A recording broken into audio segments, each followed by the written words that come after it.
All right, here we are at the Crystal Clear Point Studios.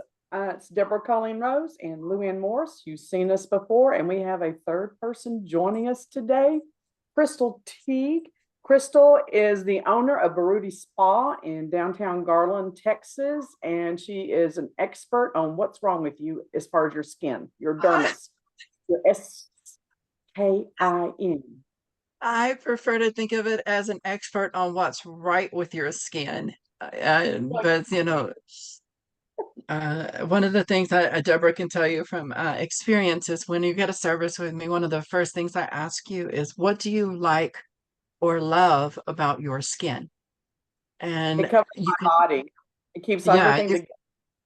And that's actually a good pat answer, but working as a professional skin therapist for the last 12 years, you can literally, while people are on the table, watch their gears grind to a halt, because we've been so conditioned that when people ask that question, we immediately launch into what's wrong with us or what do we not like.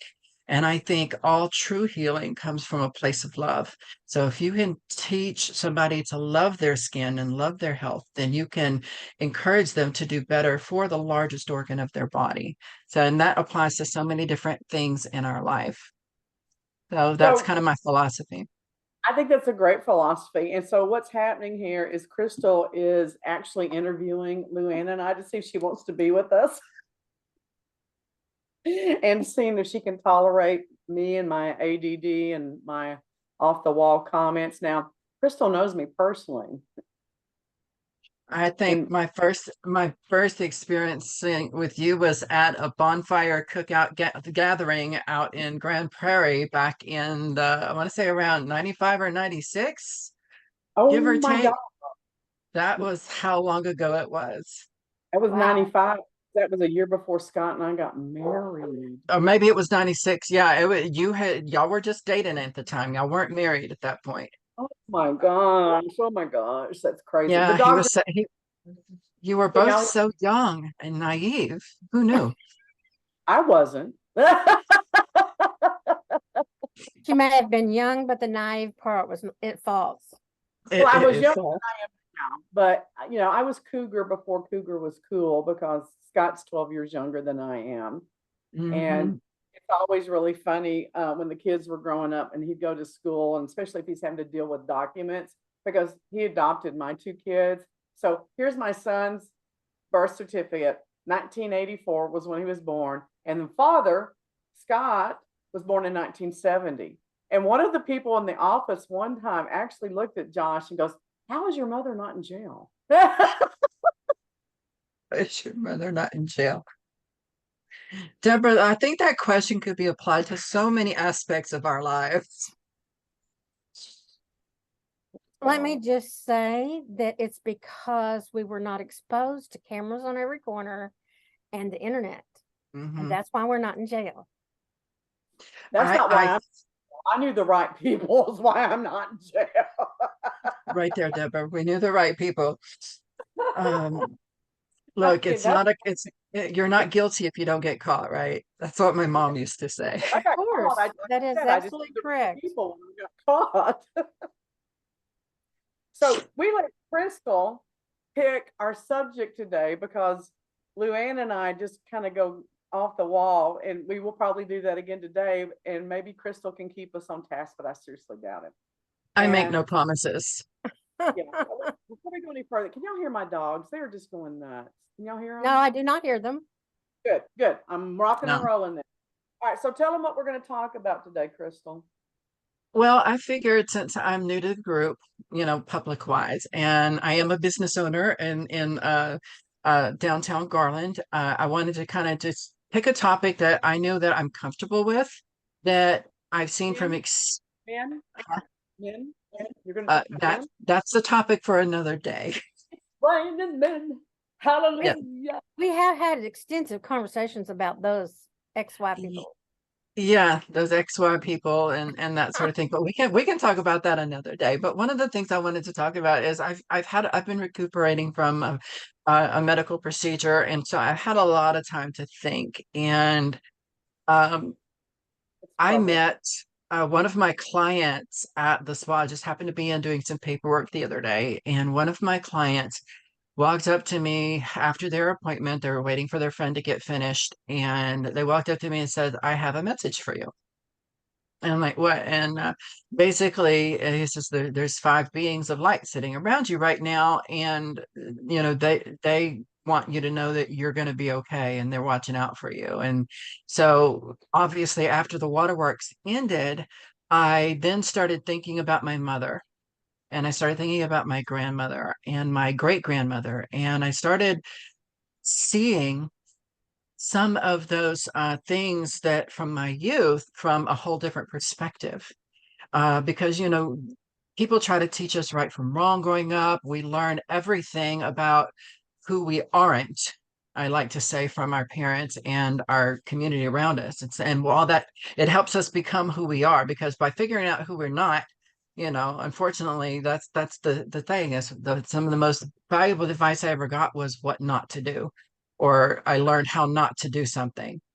Taught me Um, I did not want to be by example, you know. Exactly what I did not want to be by example. And unfortunately, all too often, and this is a whole other topic, but it touches on this, is that um, because we focus so much on what I don't want to be, a lot of us end up becoming that anyway, because that's all we're saying. We have no idea what we truly want, but we know what we don't like and we know what we don't want.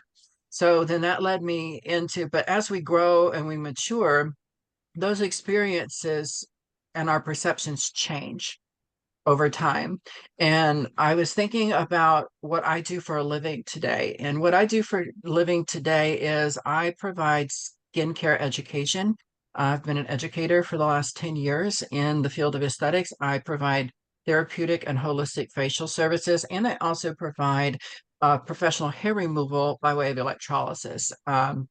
FYI, I'm still the only person in the state of Texas, and I think I'm one of only two or three in the country that has that contract right now. So, yay us. Wait a minute, But then that, she didn't huh? specify. She has a contract with the United States government to Hmm. supply those services to military veterans who need this for whatever reason. So Yeah, it's with the that's correct. So currently so what I do for a living touches on literally almost all people from all walks of life. And and it'll be hopefully rife thing. But what it really got me thinking about when I was seeing some of my clients this week, because I also deal with people who are in transition through the government. So I provide that hair removal service, and one of the conversations tied into me remembering my grandmother and stuff, and that was, as young men and women, these people, these beautiful souls that are transitioning from one gender to another, they never get that skincare advice. So if they were born a cis male ID or a male, then they never got that beauty and skincare and how to flirt and how to talk to people. And the opposite is true. If they were born girls, they never learned how to hunt. Not a lot of them, but a lot of them didn't learn how to hunt. They didn't learn how to do manly tasks, so to speak, that are accepted by society. And that got me to thinking about my clients who are not transgender. And I realized so many of them never once got um, a lesson on how to properly wash your face, for instance, Mhm. slap some soap on a rag and just, that sort of thing. And talking with you ladies and talking with some of the other girls that I've had in class and students over the years, everybody's level is gonna be different. So the topic for today, ta-da, is let's talk about the advice that we got or didn't get regarding skincare, wellness, and beauty, whether it's makeup, whether it's skincare, from our parents, or what we didn't get, that sort of thing. Because I can tell you, my very first gig as an esthetician, I worked at Green Lotus Spa and Retreat. For a long time, we were the highest rated day spa in the DFW area. And I had this beautiful woman. Um, she was Hispanic, and I want to say, I don't know her full name, but I want to say her name was Elena, because I just remember thinking it's such a beautiful name for a beautiful soul. And this woman, obviously, she worked outside. Her skin was cracked. Was leathery in appearance. She had a lot of solar comedones or blackheads around the eyes, things like that. And she only ever, in our conversation, in our consultation, the only time she ever saw an esthetician or a massage therapist was on the rare occasion that her son or daughter or her husband got her a gift card. And even then, the gift card that she was using at that point had been bought like a year before, and she had waited a year to use it. Yeah. So that got me to thinking is so much of what we do or don't do for our skin or our beauty regimen has to do a great deal with what we were taught as children. Well, And don't you, LuAnne, you and I are in, we're all in the same age group, give or take a few years, but I'm don't you, 53, by the way. well, so she's a little bit younger. And, but No foundation. I remember that I grew up thinking that if you pay too much attention to your looks, you were vain. And that was a sin. And I don't recall very many women in my family wearing makeup. Now, my aunt did, and she was always considered very elegant. She was always dressed to the nines. Her house was featured in magazines, you know, and she had immaculate nails. And she was the only one that ever took me to a professional hairdresser when I was little.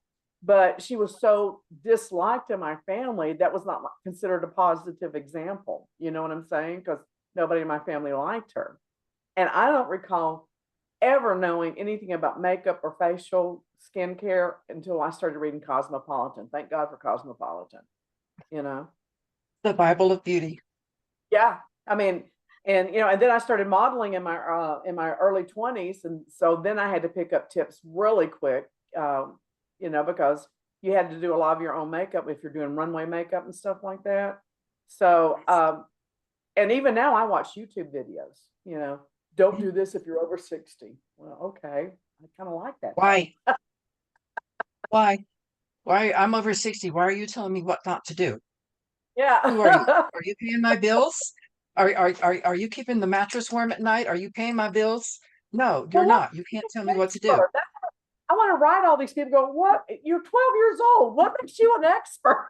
You know? Well, here's a little known tip. A lot of these influencers that are popular online, while some do hold licensures, very often they don't do anything other than influence with it. So the number of influencers who in beauty that actually have a license in their state or country of residence is very small compared to the number of influencers that do have a license. You know, so let's look at Kylie, for instance. Kylie has never been to cosmetology school. She's not a dermatologist. She's never been to aesthetic school, you know, but yet she's got a multi-billion-dollar brand out there, if that makes sense.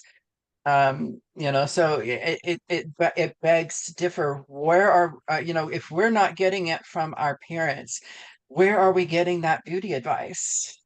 I'll tell you where. I don't even watch her, so it's Well, not her. I tell you where I think it is, but I want to hear where you guys think that people are getting it from.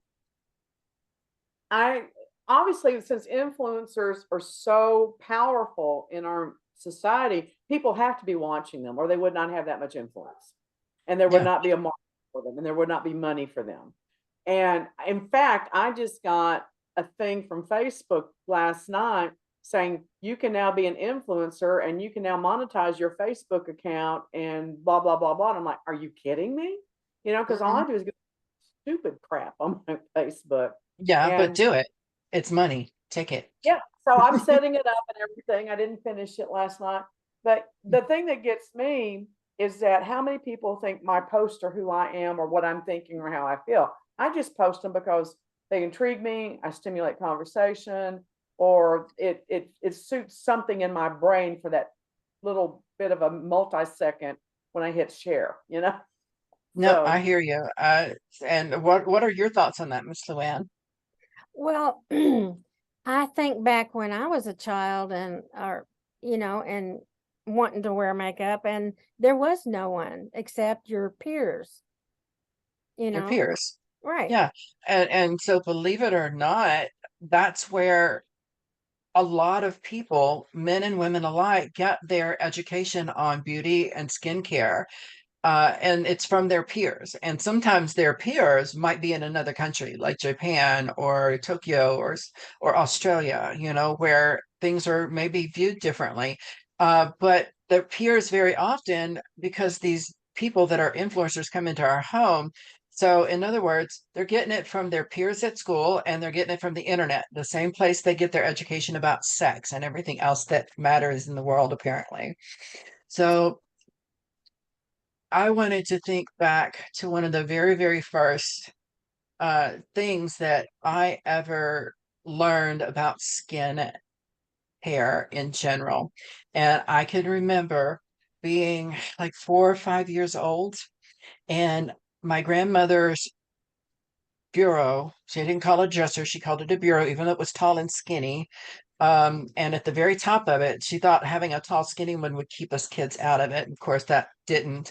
But on top of her little dresser bureau, whatever you want to call it, I remember there were all these really beautiful bottles and jars and perfumes and creams and powders. And while my grandmother never wore a lot of makeup, she always did wear a lipstick, occasionally a mascara. I don't think I ever saw her with an eyeliner.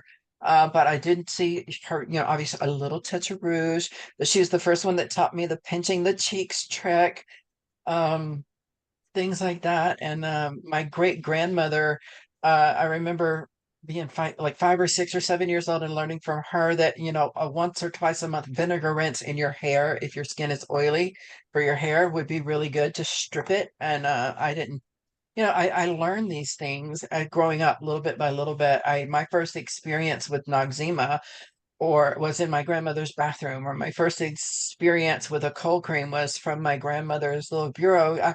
I think I tried tasting it once and coughed it up, but it just, I remember it smelled like roses. She always had the eau de toilette, rose water and lavender water and things like that on her stuff. So I was just like, inundated. And of course, my mom, being a child, and aunts, all being a child of the 60s, 50s, 60s, and 70s, you know, my aunt, there's nothing for me to see pictures of my aunt with the Farrah Fawcett hairdo and the eyeshadow and a lip gloss. And my mother would wear makeup, you know, things like that. So, but her big thing was her hair. It was all about her hair. So I was inundated with beauty and skincare things growing up. My grandmother always used Ivory soap, you know. I Unfortunately, she passed.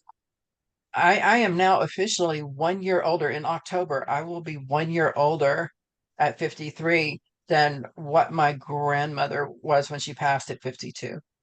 So, wow.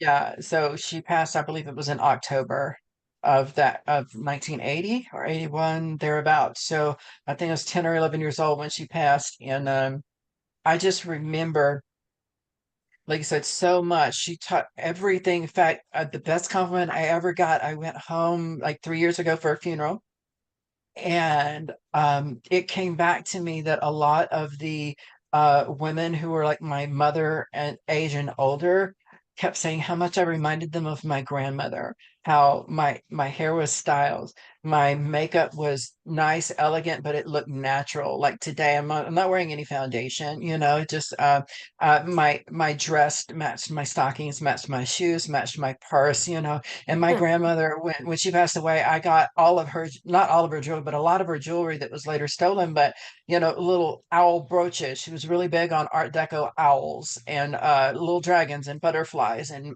everything matched and was coordinated to within an inch of its life.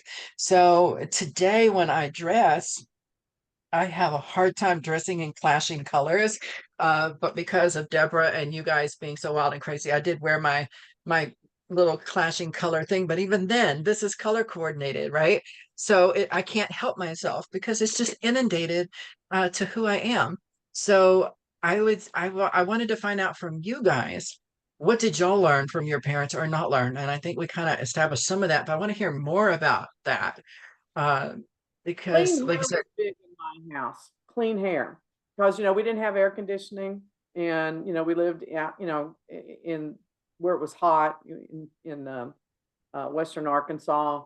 And so the big thing was if you sweat too much, you get sour hair. That's what it was called. You get sour hair. Your hair smells sour. So Yeah. clean hair was always a big thing. I didn't learn a lot about skincare, but I learned how to keep my hair clean, how to use beer to, to make it more full and to invigorate it, how to use pin curls so you could sleep on curls all night long and not, try to, and then how to take beer cans and roll your hair on beer cans because we didn't have hot rollers because we were poor. Ours was soup cans when I was little. Soup cans, Campbell soup We had more cans. beer cans than soup cans in our house. Well, Grandpa never liked beer in bottles, only in cans. The only one I think I ever saw him drinking in a can was Schlitz, and even then, it's only because it was cheap and he used it in his barbecue sauce. I That was love it. Schlitz. I still we love used orange juice cans. Yeah. Yeah, those two. Noxzema though. I remember we had Noxzema in the house, but it was more for like sunburns and bug bites and soothing the skin. And to this day, I love Noxzema. I just like to put it on my face and the way it feels.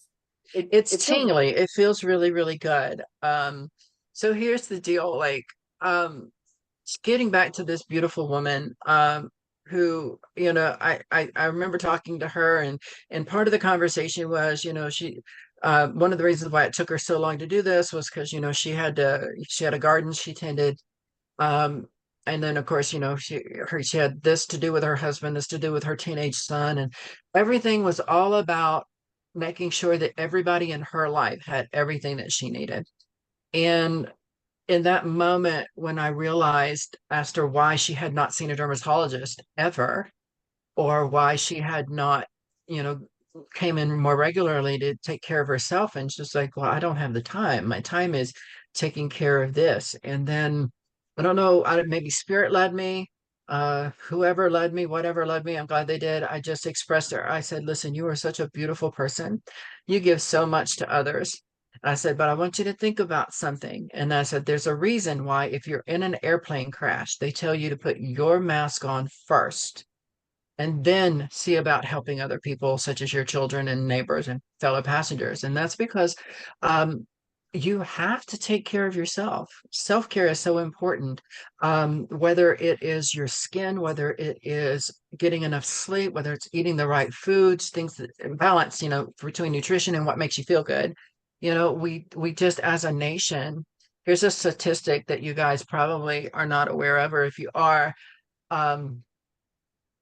over 80%, about 83%, I think it was, but over 80% of our time spent in the day is spent in what is called fight or flight responses. Do y'all know what those are, those fight or flight responses? Yes. Okay. All right. So that's when your sympathetic nervous system kicks in. That's your adrenaline, your everything that gives you energy to either stand still and freeze or fight your way out or run, get away from it. And Chrystal, they call that the lizard brain. The lizard brain. Okay, there's the lizard brain. Well, we as humans are fortunate in that we also have what's called the parasympathetic nervous system, and that's our rest and recuperate, or rest and restore. And part of what my goal is as an esthetician is I might be the only time in a month, or in some cases a year or multiple years, that person has let down their guard enough to have personal touch and into your personal space to minister to them, to give them care, and to help them feel better about who they are. So I have a very limited window, 30 minutes, an hour, sometimes 15 minutes, to try to bring them into that state of balance, what we call homeostasis, which is, that balance between fight or flight, because ideally that's where we want to be, right? And so I'm thinking if we can share what sparked us about beauty and skincare, it can maybe inspire others to do it as well. And for me, it was my grandmother and my mom, and it wasn't limited self-care in our household. And we were a poor farming community. Literally, Snake Ridge was where I grew up, Snake Ridge, Louisiana. So farming out in the sun as this pale skin, Fitzpatrick one, no sunscreen, out there weeding 40 acres. Okay. My grandfather had a tractor and he had one push behind hoe, but as he was tilling everything up, I was the one little kid, 5 years old, with the bag of seed, poking it down in the ground and covering it up, poking it in, trying to keep up with him. Okay. So we didn't know anything about sunscreen back then. Our idea of sunscreen back then was this thick, goopy stuff that you saw in the movies, like Gidget on the beach, kind of thing. So, We didn't even have that. It was baby oil with iodine in it. right. My mom tried that on me. It didn't work. All I did was burn, and then I went right back to being pale. The whole point of it. So, Everybody yeah, wanted the suntans, I couldn't yeah. stand that stuff. So So my grandmother was a really big one in that, like I said, if we got a sunburn, the cold cream came out. Even though it was a cleanser, it was also a moisturizer and it was cooling. It was like a precursor to Noxzema. Noxzema had more camphor in it. So anything to cool the skin was really helpful. And I know, like when I got into school, I went to a school that taught Ayurvedic skincare, which is from India and it's holistic. And one of the things that they first taught us was you have to take the fire out of the skin before you can treat anything else. You got to take the heat out. And so, what was y'all's favorite way? If y'all got a sunburn or irritated skin as a kid, what was the thing that happened in your household or in your family to help take that away? Aloe vera. Aloe vera. We always called that the Indian medicine plant or the medicine plant, or my grandfather visited, that's the Indian plant. Well, let me say that there was my mother was clueless about a lot. Mhm. She just didn't know what to do, so she would put me in a cool bath. But it was later, as I started discovering different like Noxzema and all those, and I would go to the store and look for myself, that I discovered the aloe vera. So it was not my mother or my grandmother. I mean, the only advice I got from them for skincare is scrub your face every day. Scrub your face. And that's more than what a lot of people get, truth be told. So you did get something. So cleaning your skin every day is good. What about you, Deborah? What was the thing to take fire out of y'all's skin? it was aloe vera and Noxzema. And And not same. and I actually got almost my entire body covered in sunburn when I was about 19 Mm-hmm. and passed out and had to go to the hospital. And they gave me an aloe vera concentrate to put in the water. And I had to Mm-hmm. sit in the bathtub with that stuff for 2 days, along with ice. Yeah. And I can't stand ice. Oh my gosh, I can't Yeah. stand it.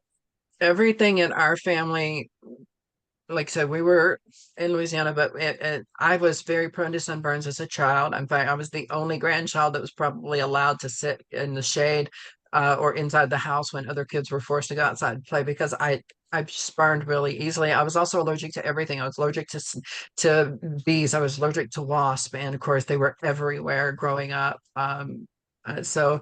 Uh, our answers to everything, our medicine kit at the house, besides having iodine or mercurochrome, always had a bottle of alcohol, a bottle of witch hazel, a wad of chewing tobacco, or a few rolled cigarettes that Grandpa had spared, and that was in the first aid kit.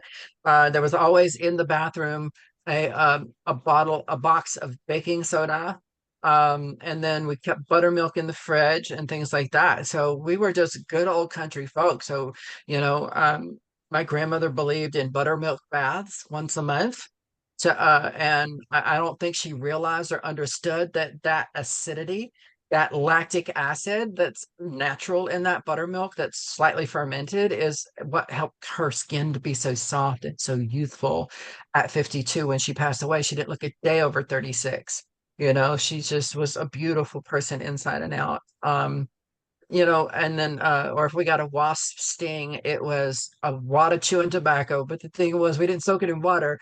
You stuck it in your mouth, you chewed it, and then you put it on. Or egg whites as a poultice to draw impurities out of the skin and to tighten the skin and things like that. So, a lot of these things, my great grandmother is the one that taught me about poultices, and she was Pennsylvania Dutch from the Black Hills of Mississippi, the other side of Vicksburg and Jackson. And she was all of 5 foot, I'm sorry, 4'2" or 4'3". They called her Peg. And so beauty and health was just growing up, it was just my daily life on the farm. So when I got older, I just assumed everybody. The only thing I didn't do with my skin was I washed my skin twice a day. The grandma always said I was using the cold cream, even though I wasn't allowed to wear makeup until I was an adult. Um, then I went and, I was using Noxzema there for a while, and I realized Noxzema on my oily skin was maybe not the best, nor was the cold cream. Um, but I didn't learn those things until I was in my 40s when I went to beauty school, or aesthetic school. So I wonder how many people just don't get that education. How many people don't get what I was fortunate enough to get as a young child, Well, and I that think influence. going back to our social media point, I don't think that's changed very much, actually. I think even though there's more resources with magazines and online stuff, I don't think anyone really gets that at home much. Otherwise, I just don't think all this stuff would be so readily available and so popular Mhm. and people wanting to watch that. So I've made a point. My daughter had no interest in makeup or anything like that, and so she didn't want to talk to me about it and Yeah. skincare. Made a point of doing that with my granddaughter, and because she has really oily skin, and so the minute puberty hit, so did pimples, and Mhm. so we've talked to her about hair care and skincare, and what's interesting is that there's like this huge dividing line in her generation. It looks like they either have no interest in this at all, or Mhm. they are wearing makeup like they are going to a burlesque show. I mean, Yeah. it's like one or the I, I other. I think one of the most tender, beautiful, sweet things I ever saw was when I was in aesthetic school, and a mother brought her 12-year-old daughter in, and wanted us to teach her how to do her makeup and Oh, do her skincare, give her a skincare lesson, and do it in an age appropriate way. And I remember, like, my grandmother, I remember my mom telling us stories about how when they were little, my grandmother would take them periodically to the beauty parlor to get their hair done, or and there's some god awful pictures of my mom with a bouffant hair flip at the age of 15, right before she met my father. Like, literally it was this, like, and then or my aunt had I had the one aunt that had the Nellie Olson ring golden Oh ring my gosh. curls, in the pictures and things like that. So I was just, generational advice, generational beauty. I know you guys I've talked to both of you, and I've gotten wonderful life advice from both of you. And LuAnne, I haven't known you as long, obviously, but I've gotten some beautiful life advice from you, and I've gotten life advice from Deborah over the years. And I That's just, because like I said, don't we you grew up say? in the College of Hard Knocks. right, exactly. I think we all did in some way. Anyway, so let's talk about some of these ingredients, if we can, that we've mentioned. You mentioned aloe vera. Uh, Now, was it used only to cool sunburns in your household, or was it used for other things? Well, since I was the one, you know, I was the one that finally discovered that was what worked for me. As a Mm-hmm. child, I spent probably 18 hours a day outside up Mm-hmm. until I went to school, which was Wow. 8 years old then. Mm-hmm. So I have pictures of me that I have said, "Who is that Mexican kid?" And my mother said, "That's you." Yep, I feel you. I feel you very much. Uh, Aloe vera is one of my favorite ingredients in skincare. I don't know if you guys are familiar, but I know LuAnne's a very naturopathic person, as is Deborah. And what drew me to skincare was I wanted to be holistic about it. I don't like a lot of artificial ingredients and things like that. But over the years, and taking courses in cosmetic chemistry and things like that, I learned, that on average, in a good quality professional skincare line, I'm not talking about all the over the counter stuff, and the over the counter stuff, you're going to have sometimes 60, 80 ingredients, and you won't be able to pronounce most of them. But in a lot Right. of professional skincare, you're going to have less than 10 to 20 ingredients. And even the ones with scientific names, 90% of those on average are derived directly from plants. They're taken directly out. They're not artificially created in a lab, things like that. So once I started learning about cosmetic chemistry and what goes into our skincare, and learning that, so much of it comes from plants, and aloe vera is one of the most popularly used ingredients in a lot of skincare. It's lightweight, it's hydrating, it's an anti-inflammatory. It's also it's not necessarily a skin brightener, but because it's anti-inflammatory, it helps prevent inflammation that leads to post-inflammatory hyperpigmentation, which are those sunspots that you get because you had too much exposure to the sun. So, old world knowledge like aloe vera is something that's key and continues to be key in our skincare and beauty routine. So many moisturizers have it in it, so many cleansers, so many face masks. So, we were talking before, and LuAnne was like, I got nothing by way of knowledge from my friends and family, but it sounds to me like you got something that was key and critical. And here you are at the beautiful age that you are, and it's still working for you today. And you've not only taken that, I know you use it in a lot of your homeopathic or holistic products. And so you're also sharing that knowledge with other people as you go. So thank you for that, LuAnne. Well, I guess I've really become more aware of it as I got older, because even when I was in nursing, people would say, this medication is not working for me. This may sound gross, but go ahead, do it. I had a friend who had an ulcer on his coccyx. A decubitus is what it's called. Yeah. And he could not get it. He had cancer, so he spent a lot of time in bed. And between he and his mother, they could not get it well. They used all this fancy creams and powders and whatnot. And I finally said, okay, let me just do a little research and I'll get back to you. So there is a thing called Karaya powder that's actually used in making rings for stomas to hold the bags on. If you get it in a powder form, it helps the skin granulate. So I told her, I said, wash it with what's it called? Castile soap. Wash it with Castile soap. Don't use a lot of abrasion when you do it. Maybe even do it with your hand. Make sure you rinse it really well, pat it dry, and put this powder on there. Yeah. Just as FYI, I developed one of those. I'm dealing with it now because I've spent so much time in bed in the last 8 weeks. So I've been what's been working for me this week when I finally started treating it was I've been using tea tree oil on a Q-tip or on a gloved finger, and then following that up with an occlusive barrier that's really rich in lavender and a few other anti-inflammatories to help calm and soothe the inflammation that was making it burn or itch or hurt. And it's almost completely closed up, and I've only been treating it for like 3 days. So well, tea tree oil is great, but let's remember this was 1980. And we were not very familiar with the essential oils that we are now.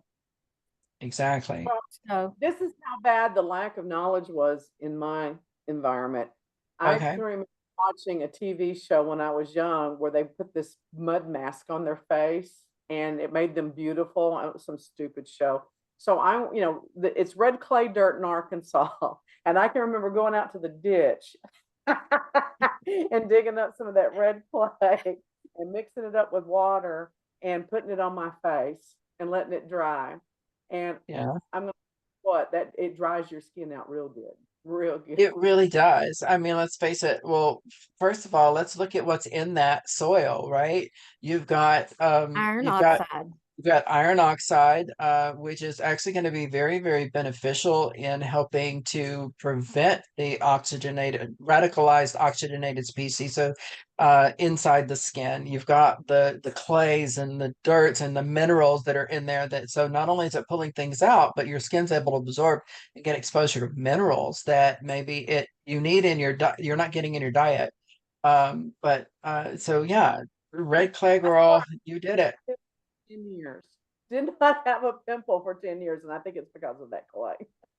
It could very well have been. In Louisiana, we didn't have red clay so much, but we did have clay, but the clay was usually adjacent to just good old fashioned Louisiana gumbo mud. Yep.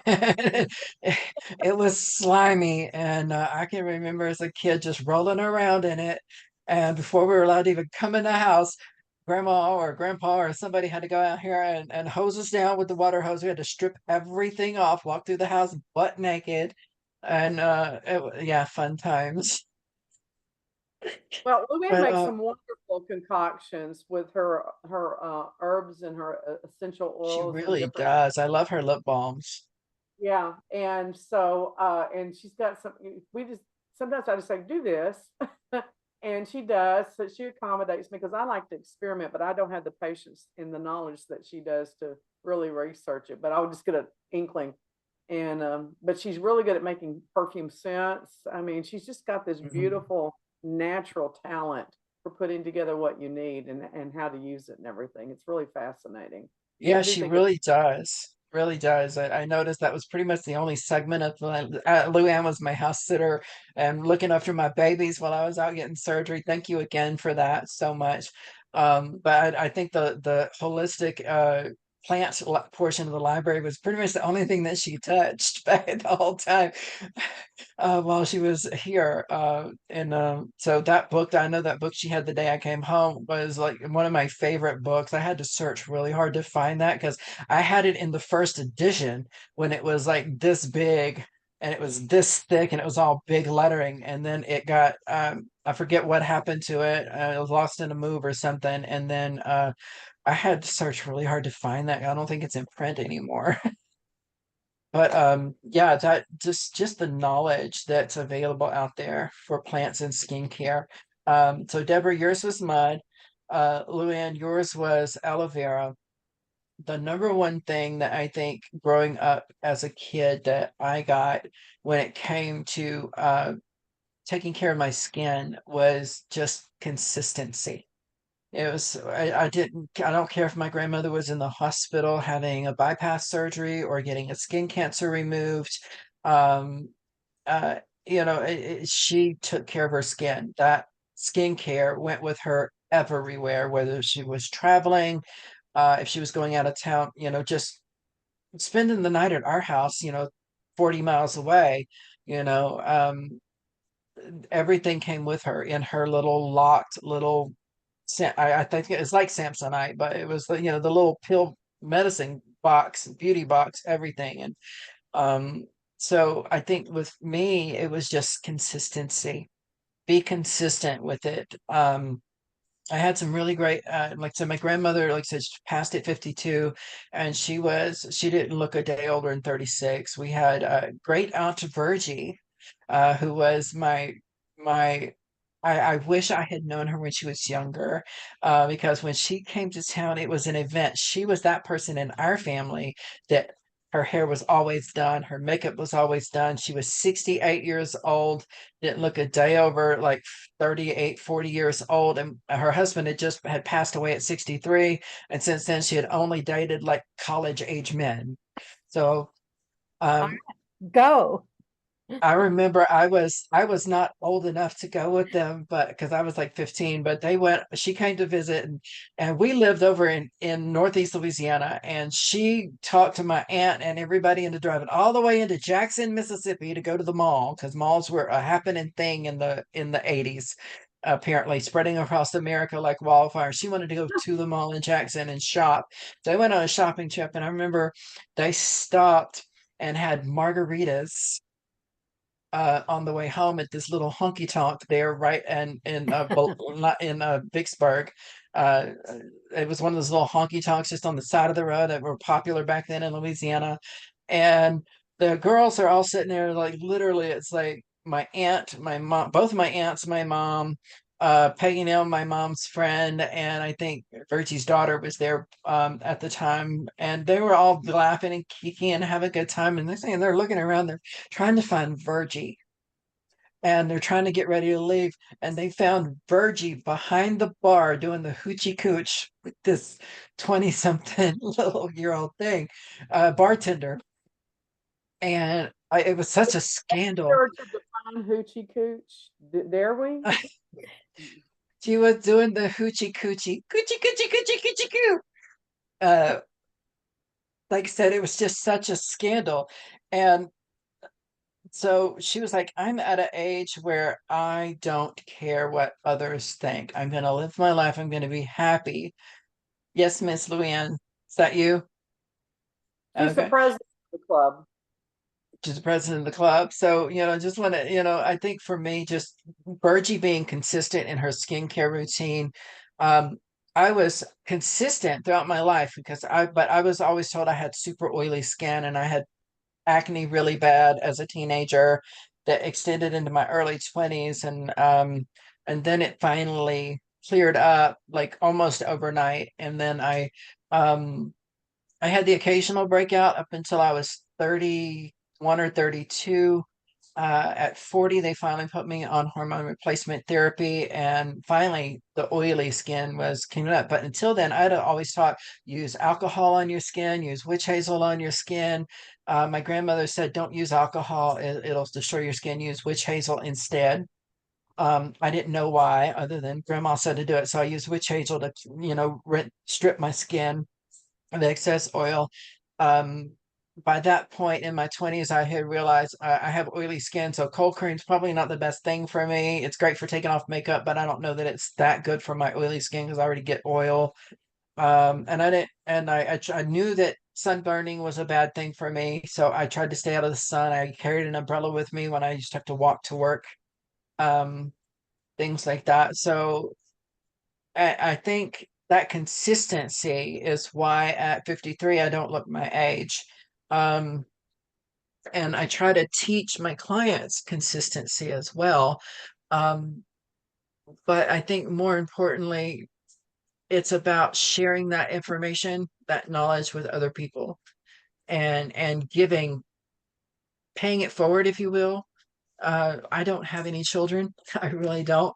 Um, I had a huge meltdown recently, not a meltdown so much, where Mother's Day is always hard for me. And especially this last Mother's Day, because my mom had just passed literally a few weeks before on April 21st. And so I was just dead to the world at that point. And I made a social media post, and it caused some people to really be worried about my state of mental health and stuff like that. And I just told them, guys, I'll be fine. This is just me going. But right now I'm remembering all these beautiful, good things from my mom and my grandmother and the ancestors, if you will, as I love to call them, because even though you're having a memory in a weird moment, I feel like they're there with you, and they're communicating with you and reminding you of the good times. And so um, when I was sitting here talking about that, and one of my students sent me this beautiful letter, and she said, Miss Chrystal, she says, you stop that now. You're going to be fine. And she says, what do you mean you don't have any children? You have thousands of children. She says, you have been a teacher for a decade, and you've, on average, every 6 to 8 weeks, you've had between 10 and 25 new beautiful people come through your classroom for the last 10 years. She says, you have thousands of children whose lives you've influenced. And so for me, what I took from that was I am leaving a legacy of skin health, of skin beauty, and compassion for what people are going through. And I think you guys exhibit that as well. I know Deborah, she has so many irons in the fire. She's got the Children with Families charity that she does that is just such an amazing organization, does such beautiful work. I know LuAnne has friends and family and clients that she talks to. You both do, you know, your intuitive thing on the side as part of what you do for a living. So you guys are constantly giving of yourselves to other people. And I didn't ever, I tried to do it and didn't realize I was doing it, if that makes sense. So, um, I think that's really why I was so passionate about this topic today. I wanted to do it because it gives us a chance to see, you know, generationally. I think, Deborah, you've posted about generational trauma before on social media. Um, and that's a big hot topic out there is generational trauma. But what about the generational blessings that we've got? Because we've gotten those too, right?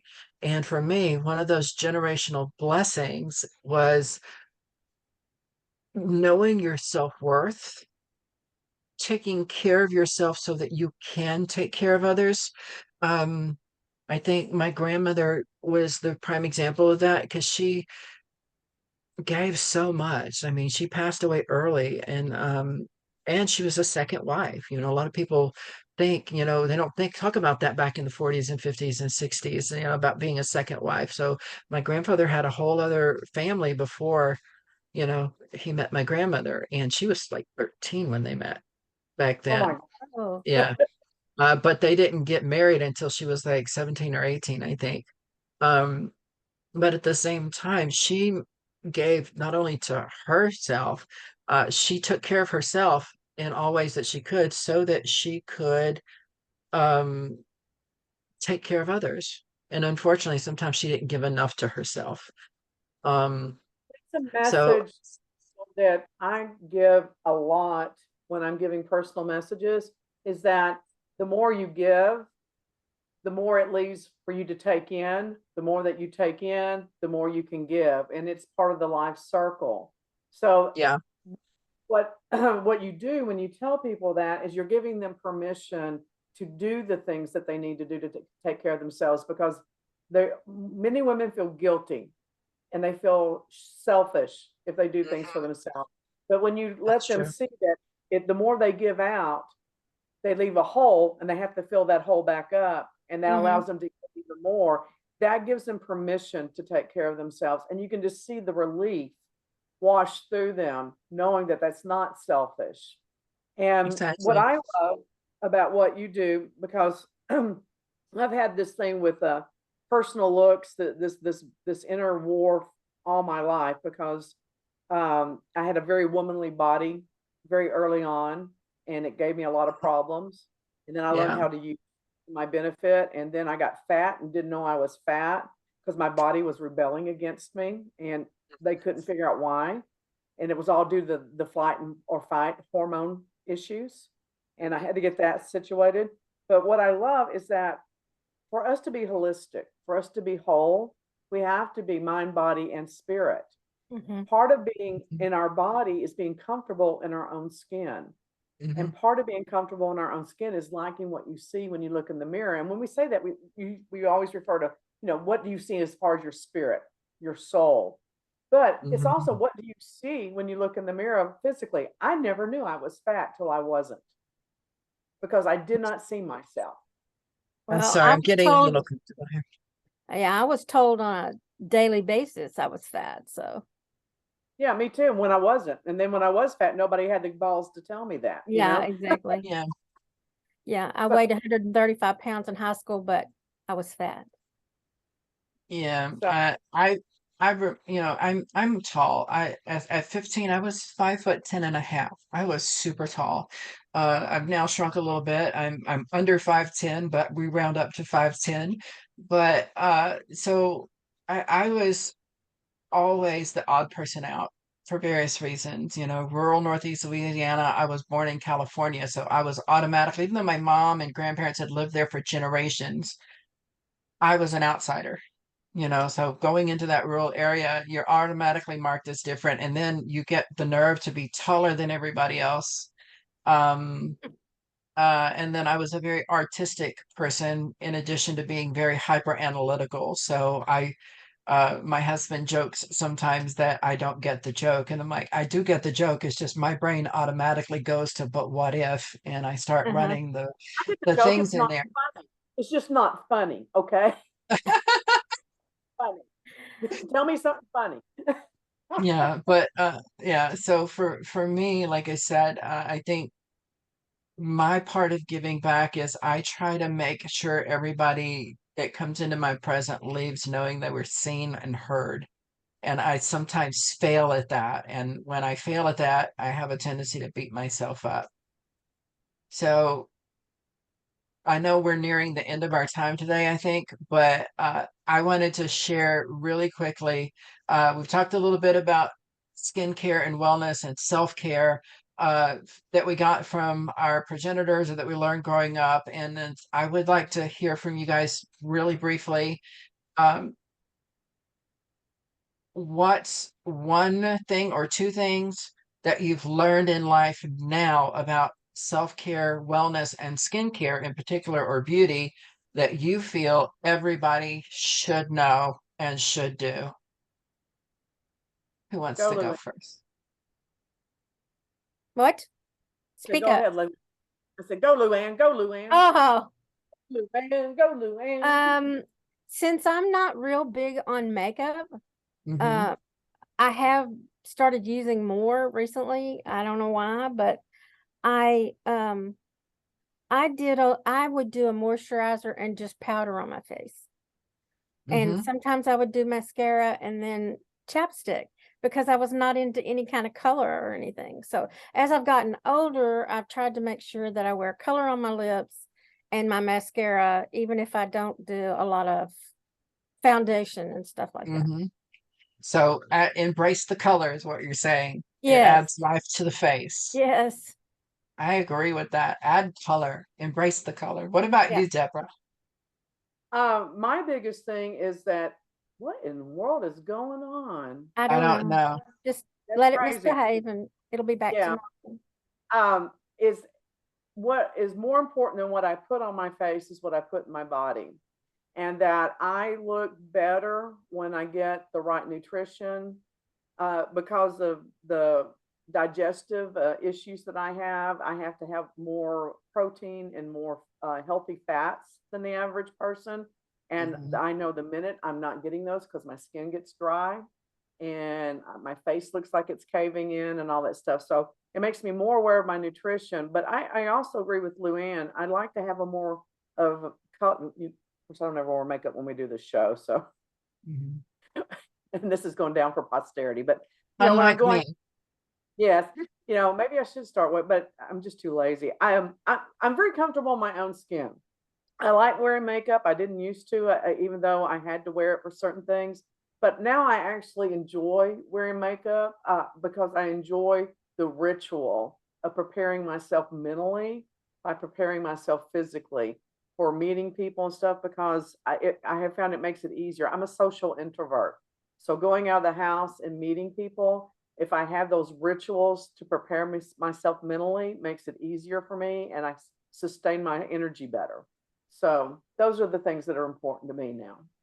Okay, I love to hear that. Well, for me, I think the biggest part of it is still consistency, I guess, in everything that we do. And even when I was like out sick, I still tried to do my skincare routine every day and things like that. But I think for me, the number one thing and what seems to be a running thread in our conversation today is the amount of stress that we place on ourselves, the amount of stress that we feel, taking it back to that first comment about fight or flight and how we can come into homeostasis. And I think for me, the best advice I can give people kind of mirrors what both of you have said, and that is, do things that add color to your life, make you look good and feel good. Because if you look good and you feel good, um, kind of, You in look every you look marvelous, right?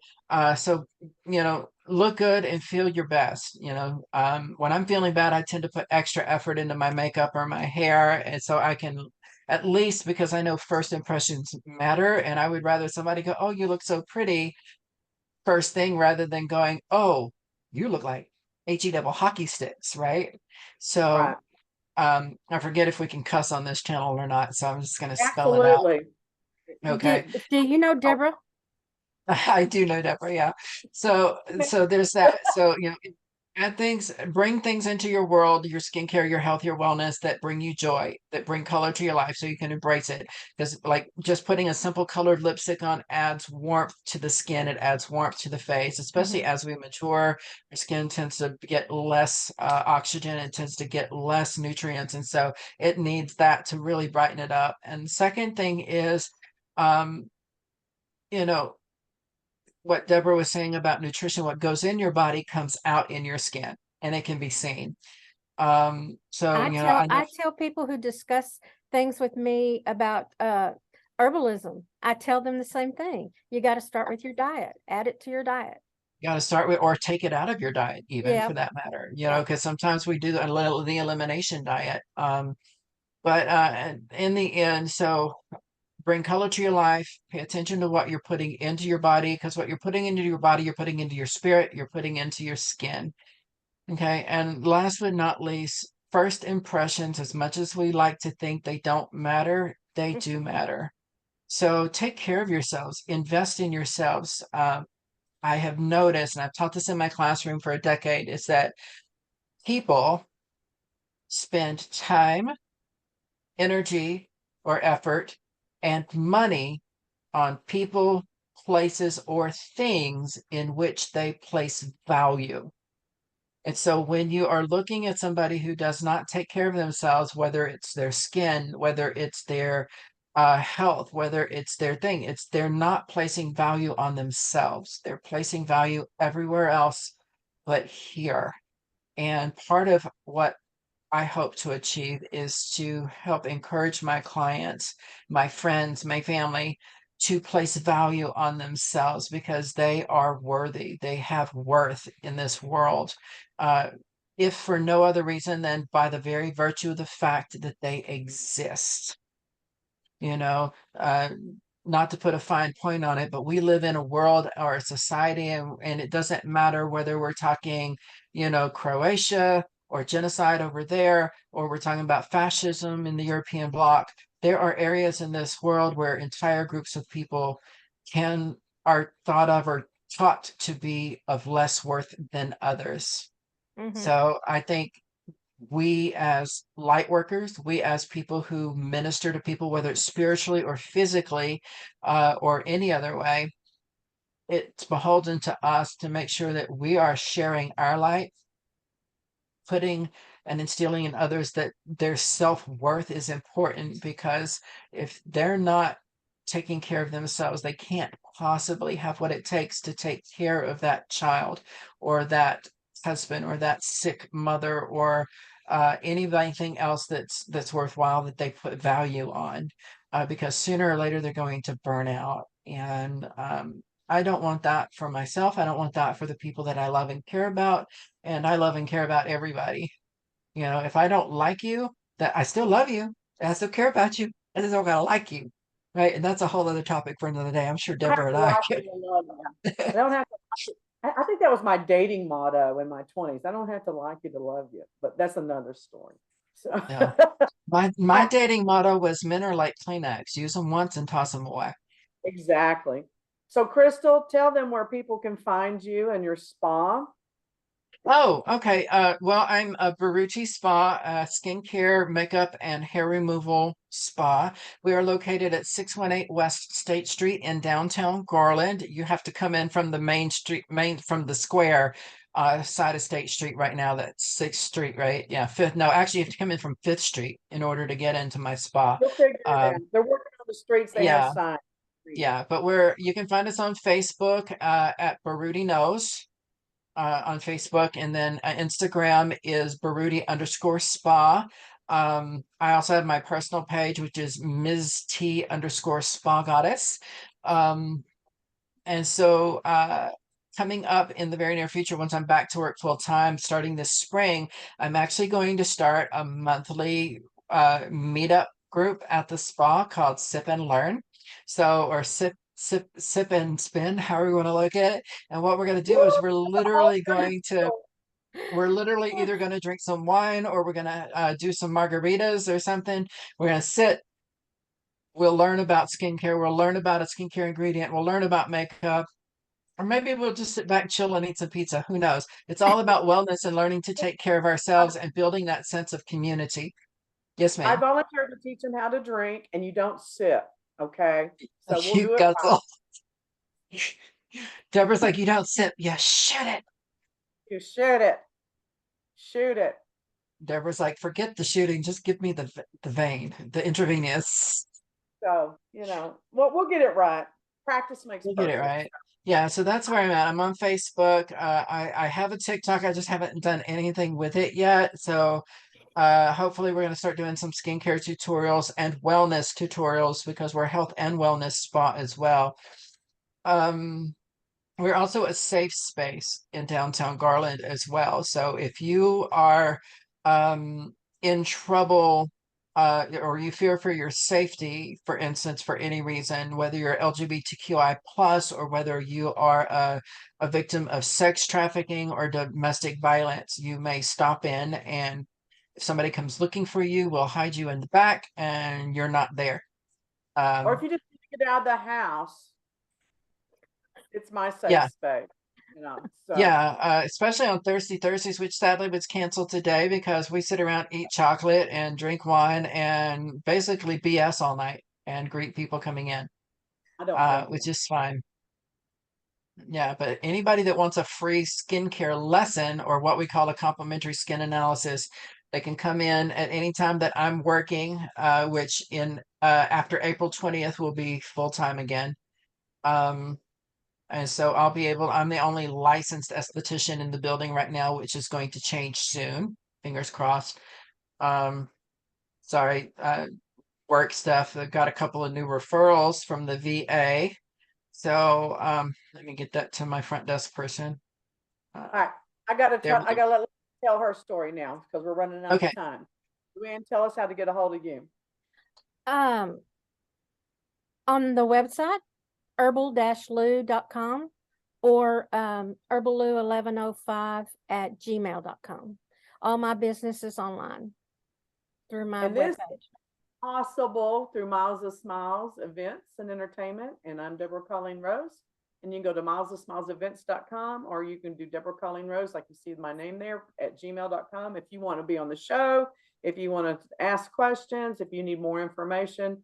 And hopefully you watch this all the way through and you know how to do this now. So everybody say bye, and we will see you guys next. PTFN. That's ta-ta for now. Bye. All right, wait a minute. Where's my finger? There it is.